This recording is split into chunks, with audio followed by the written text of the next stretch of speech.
যুক্তরাষ্ট্রের ফ্লোরিডায় Florida state ইউনিভার্সিটিতে বন্দুকধারীর গুলিতে 2 জন নিহত হয়েছেন। এই হামলার সময় বন্দুকধারী সহ 6 জন আহত হয়েছেন। স্থানীয় সময় বৃহস্পতিবার এই ঘটনা ঘটে। বার্তা সংস্থা এএফপির প্রতিবেদন বলছে, ফিনিক্স ইকনার নামে পরিচিত 20 বছর বয়সী বন্দুকধারী এই হামলা চালিয়েছে। তিনি সহ আহতদের হাসপাতালে ভর্তি করা হয়েছে। বান্ডেল থাকলে প্রতি সেনমানিতে টাকা বাঁচবে। বিকাশ সেনমানি বান্ডেল কিনে জিতুন প্রতি লেনদেনে। ওই তরুণ ফ্লোরিডা স্টেট ইউনিভার্সিটির শিক্ষার্থী।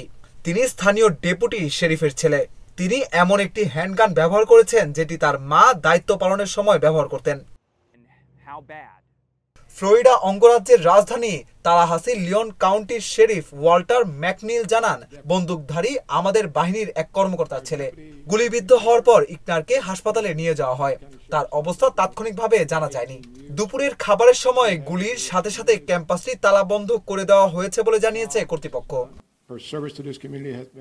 পুলিশ জানিয়েছে, নিহত 2 ব্যক্তি ছাত্র নন, তবে বিস্তারিত জানাতে অস্বীকৃতি জানিয়েছেন তারা। ফ্লোরিডা ইউনিভার্সিটিতে শিক্ষার্থীর সংখ্যা 40,000-এর বেশি। কর্তৃপক্ষ এরই মধ্যে সমস্ত ক্লাস বাতিল করেছে এবং ক্যাম্পাসে বসবাসকারী নয় এমন শিক্ষার্থীদের চলে যেতে বলেছে। মার্কিন প্রেসিডেন্ট ডোনাল্ড ট্রাম্প এই গুলিবর্ষণকে লজ্জাজনক একটি ভয়ঙ্কর ঘটনা বলে অভিহিত করেছেন। একটি পরিসংখ্যানে দেখা যায়, এ বছর এখন পর্যন্ত মার্কিন যুক্তরাষ্ট্রে কমপক্ষে 81টি গণহত্যার ঘটনা ঘটেছে।